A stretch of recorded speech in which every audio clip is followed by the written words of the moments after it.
السلام عليكم، معاكم منال عبد المنعم. ازيكم يا حلوين؟ عاملين ايه؟ يا رب تكونوا كلكم بألف خير. النهارده ان شاء الله جايه لكم فيديو جديد ان شاء الله يعجبكم.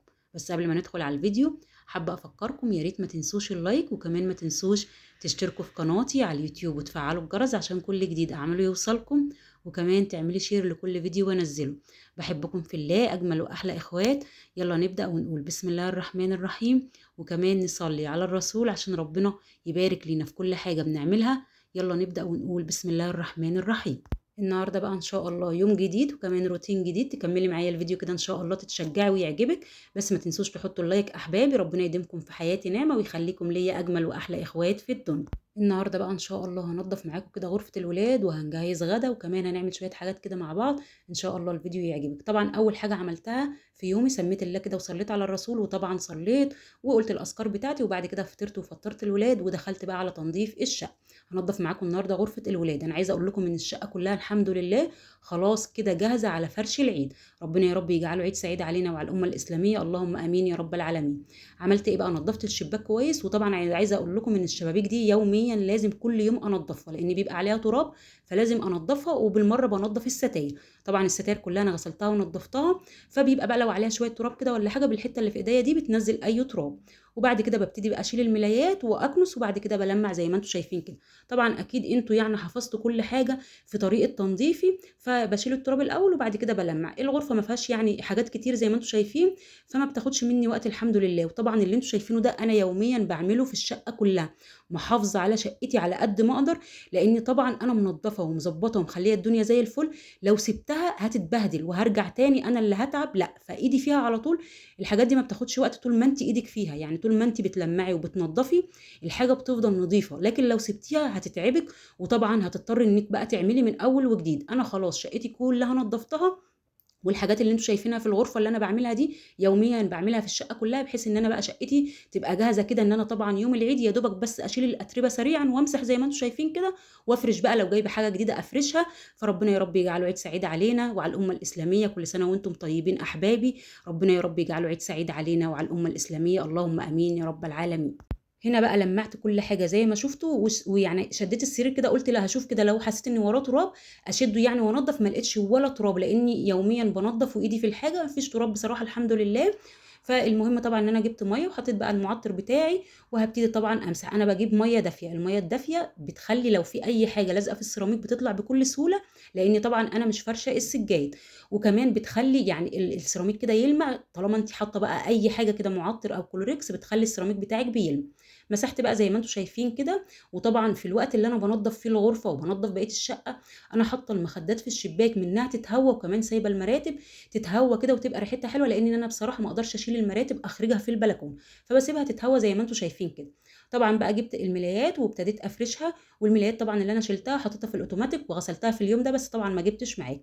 المهم طبعا ان انا هنا فرشت الملايات، وبعد كده بقى دخلت المخدات كانت اتهوت كده، وريحتها بقت حلوه بقى من الشمس. وطبعا يعني الجو بيبقى كده نور وشمس، فالحاجات دي بتعقم الفرش بتاعنا. فعلى قد ما تقدروا يعني قولوا مثلا كل يومين ثلاثه اخرجوا الخدديات المخدات، لو تقدري كمان تخرجي المرتبه برضو في الشمس بتبقى حلوه قوي قوي. انا يعني بكتفي بصراحه ان انا افتح الشباك زي ما انتم شايفين كده واشيل الملايه. المهم طبعا خلصت بقى وقفلت الشيش، وبعد كده عند المعطر بقى بحب بصراحه احط معطر ليه بيخلي لي الغرفه تقعد يومين ثلاثه ريحتها حلوه قوي قوي. فبصراحه بحب احطه، وطالما هو موجود عندي ببتدي يعني ارش منه زي ما انتم شايفين كده. خلاص بقى خلصت الغرفه وبقيت الشقه نظفتها وخليتها زي الفل هي كمان، وبعد كده عطرتها وقفلت بقى ودخلت على الغدا. هنعمل ايه النهارده يا منال؟ هنعمل كوارع، طبعا اكله حلوه كده وبتبقى سهله وسريعه، وكمان هعملها بطريقه حلوه ان شاء الله تجربيها وتعجبك. اول حاجه بقى حطيت ميه في يعني في حله، وطبعا الكوارع بتاعتي انا غسلاها ومنضفاها. بغسلها بايه؟ بغسلها طبعا الاول وبنضفها، وبعد كده بعمل لها محلول ملح. بحط ايه في المحلول ده؟ بحط ليمون، وبحط كمان خل، وما بحطش ملح، لان لما يعني لاحظت ان انا لما بغسلها بملح بحس ان هي بتاخد سوا كتير، فبحط عليها بس ليمون، وبعد كده يعني معلقه كده من الخل، واسيبها شويه لمده نص ساعه، وبعد كده اشطفها واحطها في الميه زي ما انتم شايفين كده. وطبعا بقى حطي معاها المنكهات اللي انت عايزاها. قطعت بقى كميه من البصل، وقطعي الكميه اللي انت عايزاها براحتك. وطبعا بعد كده بحط يعني ما بكترش بصراحه الماده الدهنيه، لان برضو الكوارع بيبقى فيها نسبه دهون كتير، فما بحبش بصراحه ان انا احط دهون كتير. هي يعني تقريبا معلقه كده من الزيت، وحطيت بقى البصل بشوحه، لو حابه تديله لون مفيش اي مشكله، ولكن بصراحه انا ما بحبش احمر البصل خصوصا في الصيف، بحس ان الاكله بتبقى تقيله جدا جدا. اول ما حسيت ان البصل بتاعي دبل، وطبعا زي ما قلت لك قطعي الكميه اللي انت عايزاه، حطيت معلقه من الثوم شوحتها هي كمان، وبعد كده نزلت بمعلقتين كبار من الخل. عايزه اقول لكم يعني المعلقتين الخل دول بيدوا طعم، وبيخلي الطاجن اللي انتوا هتشوفوه معايا بيروح في حته تانية، بيبقى طعمه حلو قوي قوي، جربوه ان شاء الله هيعجبكم. بعد كده بقى نزلت بالطماطم اللي انا ضرباها في الخلاط ومصفياها، ونزلت بمعلقه من السكر، اي طماطم يبقى لازم احط معلقه من السكر. هنا بقى بشيل اي كده ريم زي ما انتم شايفين، وانزلي بقى زي ما قلت لك بالمنكهات اللي انت بتحبيها. المنكهات دي هي اللي هتخلي لك في الاخر الشوربه طعمها لذيذ جدا جدا، بس المهم طبعا انك تتخلصي من الريم اللي بيطلع. بعد كده بقى هنزل بالتوابل بتاعتي اللي انا عايزاها. بابريكا، ما بحبش بصراحه يعني ازود توابل كتير، هو فلفل اسمر، بابريكا، كزبره ناشفه، كمون، التوابل دي اهم توابل تحطيها على اي اكل، فبصراحه ما بحبش اكتر توابل، لكن انت لو حابه اي نوع من التوابل حطيه ما فيش مشكله. هسيبها بقى تتسبك كده مع نفسها. وكان عندي بقى عيش كده لسه جاي لي، قلت بقى اقطعه واحمصه. عايزه اقول لك العيش ده لما بتحمصيه كده في الفرن، تحطي عليه معلقه من السمنه البلدي ورشه من الفلفل الاسمر والملح، العيش بيبقى طعمه حلو قوي قوي، يعني ممكن تاكليه كده بيبقى طعمه حلو قوي. هنا بقول لكم ده برطمان انا حاطه فيه ملح وحاطه فيه فلفل، بقلبهم مع بعض ومخصصه بقى الحاجات زي كده لما اكون محتاجه ملح وفلفل، ما يعني ما يبقاش عندي برطمانات كتير، فاهمين قصدي. المهم بقى هدخله طبعا على الفرن، بولع من فوق ومن تحت لحد طبعا ما يتحمص وياخد لون كده بسيط، ببتدي اطلعه. هنا كمان بقى هعمل صلصه برضه هحطها كده على وش الرز، انا عايزه اعمل لهم فته بالخل كده زي ما انتم شايفين. فطبعا شوحت برضه معلقه من الثوم، وبعد كده نزلت عليها بخل، ونزلت برضه بطماطم، وحطي المنكهات اللي انت بتحبيها. وكده يعتبر الاكله خلاص خلصت، كل اللي هعمله ان انا بس هعمل شويه رز ابيض. شايفين بقى لون المرقه عامل ازاي، لان شلت الريم. وبعد كده بقى حطيت طماطم، حطيت ليمون، جنزبيل، لورا، حبهان، الحاجه اللي انت بتحبيها في طعم الشوربه حطيها، لكن ما تحطيش الملح غير لما تحسي ان الكوارع داخله على السوا، لان لو حطيت الملح من البدايه هتقعد وقت طويل جدا جدا على ما تستوي. جبت بقى الطاجن بتاعي وحطيت التسبيكه اللي انا كنت مسبكاها، وبعد كده نزلت بالكوارع وحطيت عليها كبشتين من الشوربه، وبعد كده طبعا هدخلها الفرن لحد ما تاخد اللون اللي انا عايزاه. عايزه اقول لكم كانت دايبه، بس بصراحه انا كنت عايزه ادخل الاكل للولاد لاني كنت اتاخرت شويه. كانت دايبه يعني الكوارع كانت دايبه، وكان طعمها حلو قوي قوي. الصلصه بتاعتي بقى احطها على الوش، ووزعت العيش كده، يعني حبيت اقدم الاكل بالطريقه اللي انتم شايفينها دي. شايفين بقى لون المرقه عامل ازاي، والكوارع كان طعمها حلو قوي قوي. طبعا ما عملتهاش كلها، لان في يعني عندي مجموعه كده بتحب في الطاجن، وفي مجموعه بتحبها في المرقه زي ما انتم شايفين كده. وده كان الغدا بتاعنا، ربنا يا رب يديمها علينا نعمه، اللهم امين يا رب العالمين. وطبعا الكوارع بقى ينفع تعمليها في العيد، بتبقى اكله كده حلوه ولها عشاقها، يعني في ناس كتير بتحبها، وبيبقى طعمها حلو، وبتبقى سهله زي ما شفتوا، ما بتاخدش مننا اي وقت. ربنا يديمها علينا نعمة. ده كان الغدا بتاعنا، بس دايما كده سمي الله وصلي على الرسول وانت بتعملي اي حاجة، عشان كل اللي يدوق منها يقول لك طعمها حلو قوي قوي. طبعا ينفع تدي الطاجن لون اكتر من كده براحتك خالص. طبعا اتغدينا الحمد لله. بعد كده بقى قلت اشطب المطبخ، لان في شوية حاجات عايزة اعملهم، عشان كده تبقى شقتي كلها جاهزة اني افرش بقى حاجة العيد ان شاء الله على نظافة كده، وتكون حاجتي نظيفة وزي الفل. طبعا المطبخ بتاعي نظيف وزي الفل من جوه، لاني عايزة اقول لكم بقى المطبخ اكتر من الشقة، ايدي على طول فيه يوميا، وانا بشيل حله، بدخل حله، يعني عايزه اقول لكم يوميا كده انا بنظف المطبخ من جوه. فهو فعلا حرام ان انا كنت اعمل فيديو واقول لكم هنظف المطبخ وهو نضيف وزي الفل، لان يوميا على طول مخصصه فوطه كده ان انا يعني اخد حله امسح مكانها، ادخل حله مكانها على طول امسح مكانها. فعندي المطبخ بصراحه نضيف الحمد لله. بس هنضف السيراميك، لان السيراميك ما بحبش بصراحه ان انا يعني اقعد وقت طويل عشان ما يبقاش فيه دهون ويتعبني.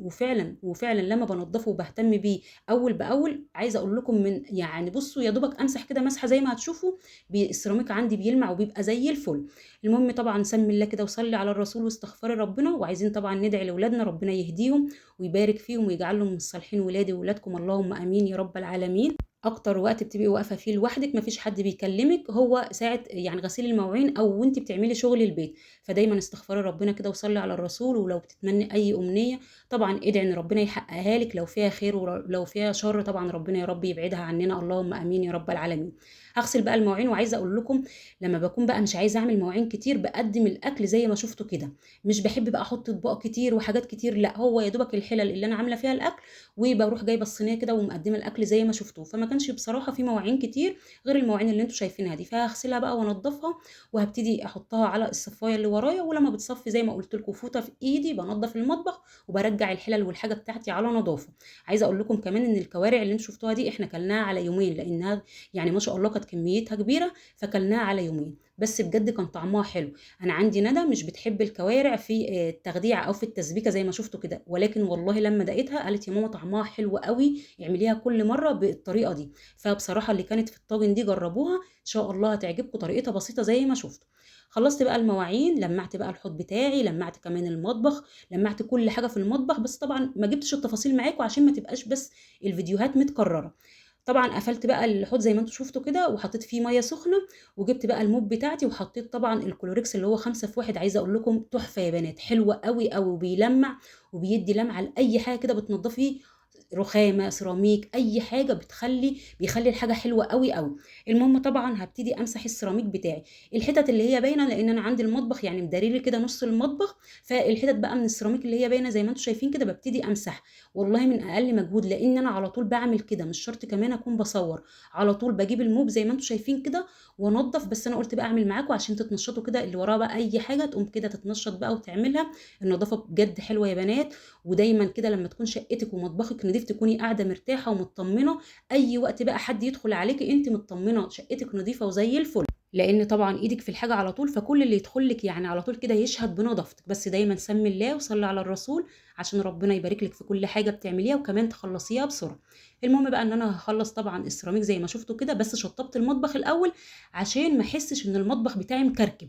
يعني عودي نفسك على كده، لما تيجي مثلا تعملي تنظيفات ابدأي بالحاجه اللي تحسسك ان الحاجه عندك مش مكركبه. يعني انا شطبت المواعين بتاعتي، صفيتها، بعد كده رجعتها مكانها، بعد كده مسحت. عندي بقى المطبخ رايق، كل اللي هعمله ان انا هشيل السجاده بتاعه المطبخ وابتدي بس اكنس السيراميك وامسحه عشان ما يبقاش فيه كركبه كتير. طبعا في اليوم ده بصراحه كنت هعمل حاجه حلوه بس كنت ارتحت شويه. هعمل حاجه حلوه للولاد، هي طبعا موجوده على القناه لو حابين تعرفوا طريقتها. بكوبايه سميد كده من سميد البسبوسه، اكيد طبعا موجود عندنا، وهو كان موجود عندي بصراحه من شهر رمضان، وكوبايه سكر وكوبايه ميه وكوبايه حليب، هتعملي تحليه حلوه قوي قوي. المهم الطريقه بالتفصيل موجوده على القناه لو حابين تعرفوا طريقتها، جربوها يا بنات ان شاء الله هتعجبكم. طبعا حابه بقى اشكركم، وحابه اشكر كمان الناس الجميله اللي دخلت معايا في القناه، ربنا يخليكم ليا، وشكرا جدا على الكلام الحلو اللي بتكتبوه ليا في الكومنتات، ربنا يخليكم ليا. وطبعا اتمنى من قلبي يكون الفيديوهات اللي بنزلها بتعجبكم. ما تنسوش اللايك احبابي، لان اللايك هو اللي بيرفع الفيديو، وبجد بيحسسني ان انا يعني ايه، ان انا فعلا الفيديو تعبني، ولكن لقيت كده يعني حاجه بسطتني من اللايك طبعا اللي بتحطوه. ربنا يديمكم في حياتي اجمل واحلى اخوات في الدنيا. خلصت بقى التحليه بتاعتي، هدخلها كده في التلاجة، وبعد طبعا ما يعني بتطلع من التلاجة بحط عليها كده شويه مكسرات، اي شويه مكسرات، وينفع طبعا من غير، يعني على حسب اللي موجود عندي. طبعا انا ما بحبش بصراحه الحلويات دي لما اكون لسه عاملاها ما بحبش اكلها على طول، بحب كده اسيبها يعني بالليل او لتاني يوم بيبقى طعمها احلى. المهم طبعا انا كنت جايبه شويه مشتريات للعيد كده، كل سنه وانتم طيبين، فقلت طبعا اوريهم ليكم. انا جايبه بصراحه كفر للانتريه، بس مش الكفر اللي هو هيغطي لي الانتريه كله، لا اللي هو زي البيضات. قلت يعني اجيبه برده منه يبقى حاجه جديده كده اجدد بيها الصاله عندي، وفي نفس الوقت برده هينفع على اي انتريه بقى اشتريه جديد ان شاء الله. جبت كمان المفرش اللي انتم شايفينه الفرو ده، جبته برده للتسريحه. قلت بقى اجدد يعني اوضه النوم كده ما عملتش فيها اي حاجه، فقلت يعني اجيب لها حاجه كده احس ان انا جددتها. ده كان عامل 250 المفرش بتاع التسريحه، بس انا جبته ب 200. المكان اللي انا جايبه منه ده على طول بجيب منه حاجات زي ما انتم شايفين كده، وحاجته حلوه قوي قوي. طبعا جبت اللون ده بقى ليه، هو ده اقرب لون هيمشي على الانتريه اللي عندي، لان ما كانش فيه غير اللونين، اللون ده ولون كمان كشميري. طبعا الكشميري ما كانش هينفع خالص عندي، فقلت ما فيش مشكله، انا مش هرتبط باللون، لاني انا ان شاء الله ناويه ان انا اغير الانتريه بتاعي، فان شاء الله ممكن اجيب بقى لون يمشي على الكفر ده. المهم طبعا ده كان ب 300 جنيه، جبته منها على 250 جنيه، لان هم كانوا اخر قطعتين. جبت بقى من مكان تاني خالص برضو بجيب منه يعني البلاستيكات والحاجات اللي انتم شايفينها دي، حاجته حلوه قوي قوي، والمكان ده عرفته يعني عن طريق الصدفه، حاجته حلوه قوي قوي. جبت الصينيه دي ب 25 وعلى طول عامل عروض على الحاجه بتاعته. جبت كمان علبه البيض بقى اللي كان نفسي فيها بصراحه، انا كنت نفسي اجيب اللي بتاخد كرتونه البيض كلها، ولكن بصراحه ما كانش عنده الا العلبه دي، بس حلوه مفيش مشكله. جبتها، هي كانت ب 55 وجبتها ب 45، لان كل حاجه عنده بتبقى يعني عامل عليها عرض. طبعا يا بنات لو انتوا حابين الاماكن اللي انا بجيب منها الحاجه اللي انتوا شايفينها دي، اي حاجه يعني بوريها ليكم حابين ان انا اصور لكم فيها، مفيش مشكله قولوا لي في الكومنتات، وطبعا لو سمحوا لي بالتصوير طبعا اصور لكم. المهم بقى جبت الفوط دي كمان ب 25 تقريبا، خمس فوط. وجبت بقى الحصاله القمر دي، هقول لكم بقى هنعمل بيها ايه دلوقتي. بصوا بقى يا بنات الحصاله دي هعمل بيها ايه. الحصاله دي انا بصراحه كنت نفسي اجيب ستاير للصاله عندي والغرف، بس بصراحه لقيت الاسعار غاليه جدا جدا، فقلت هعمل ايه. طبعا انا معوده اولادي كل واحد له حصاله، وانا برضو ليا حصاله، بس بصراحه لما افتحها بقى دي مخلياها ادلع نفسي بيها كده زي ما بيقولوا. دي جايباها بقى هعمل فيها ايه، هبتدي ان انا احط فيها 5 جنيه 10 جنيه على حسب الفلوس اللي تكون متوفره معايا ومش محتاجاها للبيت، هبتدي احطها في الحصاله. وان شاء الله الحصاله دي هفتحها في رمضان واجيب بقى بيها سجاد، اجيب بيها ستاير على حسب عدد الفلوس اللي هتكون موجوده في الحصاله. الفكره دي حلوه وبتخليني اجيب اللي نفسي فيه من غير طبعا ما ادخل على ميزانيه البيت، لان طبعا كل الاسعار بقت غاليه جدا جدا. المهم طبعا قلت اعمل فنجان قهوه واقطع فاكهه كده، عشان كنا خلاص بقى اليوم بتاعنا خلص، وهقعد كده انا والولاد. ولحد هنا هيكون الفيديو بتاعي خلص. لو عجبكم الفيديو احبابي ما تنسوش اللايك، وما تنسوش كمان تشتركوا في قناتي على اليوتيوب وتفعلوا الجرس عشان كل جديد اعمله يوصلكم. بحبكم في الله، اجمل واحلى اخوات في الدنيا. ربنا يديمكم في حياتي نعمه ويخليكم ليا ويديمكم في حياتي العمر كله، اللهم امين يا رب العالمين. عايزه بقى رايكم، لاني طبعا بتشجع كده برايكم لما بتكتبوا لي في الكومنتات، بحس ان انا بصوا عايزه كل يوم كده اصور لكم فيديو، فعايزه رايكم. بحبكم في الله، اجمل واحلى اخوات في الدنيا. ما تنسوش اللايك احبابي. كنت معاكم منال عبد المنعم، سلام عليكم.